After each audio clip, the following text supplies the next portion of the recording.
Hello welcome students, আশা করি তোমরা সকলেই খুব ভালো আছো। জ্ঞানজ্যোতি কোচিং সেন্টার পক্ষ থেকে তোমাদের সবাইকে আরও একবার স্বাগত। তো আমি মীরা ম্যাম, আমি আজ তোমাদের যে টপিকটা নিয়ে আলোচনা করব সেটা হচ্ছে তোমাদের বৈষ্ণব পদাবলী একটি পদ, তাতল সৈকতে বাড়িবিন্দু সম। এই পদটা নিয়ে কিন্তু আজকে ক্লাসে আমি তোমাদের সঙ্গে আলোচনার বিষয় শুরু করার আগে খুবই একটা গুরুত্বপূর্ণ ইনফরমেশন তোমাদেরকে দিয়ে যে তোমরা যারা যারা ভাবছো এই সেমিস্টারে আমাদের সঙ্গে অনলাইন ক্লাস বা নোটসের জন্য যোগাযোগ করবে, তাদেরকে বলে দিই বোর্ডের কর্নারে 2টি নাম্বার দেওয়া আছে, ঠিক আছে? যে কোনো একটি নাম্বারের মধ্যে কল করে নিয়ে আমাদের সঙ্গে সরাসরি যোগাযোগ করে নিতে পারো। বিভিন্ন কোর্স মানে তোমাদের সেমিস্টারের বিভিন্ন কোর্সে যে আর কি কোর্স ফি, তার সঙ্গে বিভিন্ন ইনফরমেশন তোমরা কিন্তু জেনে নিতে পারো, স্ক্রিনেও দেওয়া আছে, ঠিক আছে? তাহলে আজকে আলোচনার বিষয়তে আমি সরাসরি চলে যাচ্ছি। দেখো, প্রথমে বলেছি এখানে সম্পূর্ণ পদটা দেওয়া আছে, তাতল সৈকতে বাড়িবিন্দু সম। পদটা নিয়ে আলোচনা করার আগে এর যে বিশ্লেষণ রয়েছে সেটা নিয়ে আলোচনা করি, তাহলে পরে আমাদের এটা পাঠ করতে সুবিধা হবে, ঠিক আছে? তো এই যে বৈষ্ণব পদাবলীর পদটা যখনই কোশ্চেন আসে তোমাদের এক্সামে বলে দেয় এটি কোন কবি রচিত, যে কোনো একটা পদ তুলে ধরে দেবে। ধরে নাও তাতল সৈকতে বাড়িবিন্দু সম তুলে ধরে দিলেও বলবে এটি এই পদটি কোন কবি রচিত, কোন পর্যায়ের পদ, এবং পদটির ভাব সংক্ষেপ আলোচনা করো। ঠিক সেইভাবে আমি অ্যান্সারটা বলবো এবং বুঝিয়ে দেবো, তোমরা পারলে পরে খাতায় কিন্তু লিখেও নিতে পারো। কি বলছে? প্রার্থনা পর্যায়ের একটি বিখ্যাত পদ, বিদ্যাপতির শেষ বয়সে লেখা। এক সেকেন্ড। তাহলে এই যে তাতল সৈকতে বাড়িবিন্দু সম, এই যে পদটি রয়েছে এটা হচ্ছে প্রার্থনা পর্যায়ের পদ, এবং বিখ্যাত কবি বিদ্যাপতি যে রয়েছে, বিদ্যাপতি রচিত, এবং তিনি তার জীবনের শেষ বয়সে এসে কিন্তু এই পদটা লিখেছে, যেখানে সারা জীবন সুখভোগী জীবন অতিবাহিত করে বেলা শেষে কবি আক্ষেপ করেছেন আর প্রার্থনা করেছেন মাধবের চরণাশ্রয়। মানে যেহেতু তিনি জীবনের শেষ পথে এসেছেন এবং শেষ মুহূর্তে এসে কিন্তু তিনি এখানে লিখেছেন তার এই গোটা জীবন নিয়ে যে একটা আক্ষেপ, এবং সবশেষে কিন্তু তিনি তার আর কি মাধব যে রয়েছে বলতে তার প্রভুর চরণে আশ্রয় নিতে চেয়েছেন।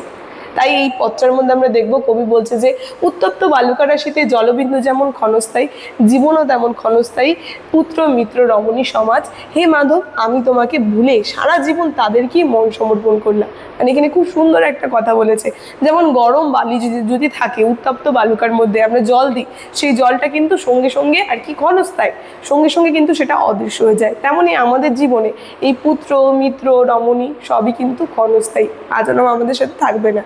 তাই বলছে যে এই আমি কি করলাম, আমি তাদেরকেই মন দিয়ে গেলাম তোমাকে ভুলে, সারা জনম তোমাকে ভুলে থাকলাম এবং তাদেরকেই মন দিয়ে গেলাম। এখন আমার কি উপায় হবে? পরিণামে আমার কোনো আশা নেই মাধব, তুমি জগত্তারণ, দিনজনে তুমি অশেষ দয়া করো।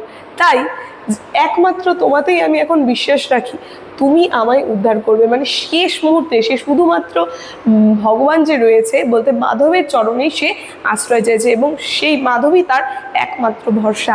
তাই বলছে যে আমি অর্ধেক জীবন ঘুমিয়ে কাটালাম, শৈশব ও বার্ধক্যের আরও অনেক সময় নষ্ট হলো, তারপরে আবার কত সময় নিধুবনে রমণী রসে রঙ্গরসে মেতে রইলাম, তোমার ভজনা করব কখন। মানে আমাদের জীবনটা এইভাবে আমরা তুচ্ছ হেলে হেলে আর কি দিয়ে যাচ্ছে। তাই বলছে এখানে কিন্তু কবি খুব সুন্দরভাবে উপস্থাপন করছে, বলছে কি চতুর্মুখ ব্রহ্মা, চতুর্মুখ ব্রহ্মার কিন্তু আমরা যে দেখেছি 4 যুগে কিন্তু মৃত্যু মানে আর কি শেষ হয়ে যাচ্ছে, সত্য ত্রেতা দাপর কলি, এভাবে কিন্তু সেই চতুর্মুখ ব্রহ্মা যে রয়েছে তারও কিন্তু মৃত্যু হয়। শুধু তোমারই কোনো আদি নেই আর অবসান নেই, সাগরের ঢেউ যেমন সাগরেই মিলিয়ে যায়, তেমনই এই জগৎ ব্রহ্মাদি তোমাতেই জন্মে আবার তোমাতেই লীন হয়ে যায়। তাই বিদ্যাপতি বলেছেন জীবন অন্তিমে এখন যমরাজের ভয় আমার মনে, মানে এই অন্তিম জীবনে এসে এখন তার যমরাজের ভয় কিন্তু তাকে তাড়না দিচ্ছে।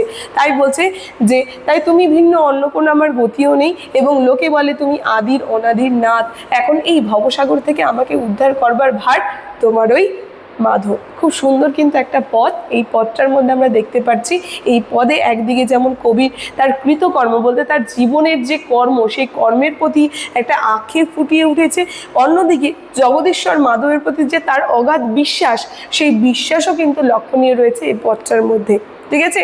তাই তিনি সারা জীবন বৃথা কাজে অতিবাহিত করেও অন্তিমে তারই ভরসায় ভবতারণের আশা রাখেন। কবি বিদ্যাপতি এই পদে তার পরম ভক্ত এবং মাধব যার আরাধ্য সেটাই কিন্তু প্রকাশ করেছে। খুব সুন্দর একটা পদ, বৈষ্ণব পদাবলী। তোমরা ভালো করে এখন যদি সামনে থেকে আর কি দেখে নাও সম্পূর্ণ পদটা বুঝতে পারবে, ঠিক আছে? তাহলে আজকে এই পদটা নিয়ে আলোচনার বিষয় কিন্তু আমার এতটাই ছিল। আলোচনার বিষয় আমি এখানে শেষ করছি। ভিডিওটি শুরু থেকে শেষ অবধি দেখার জন্য থ্যাংক ইউ।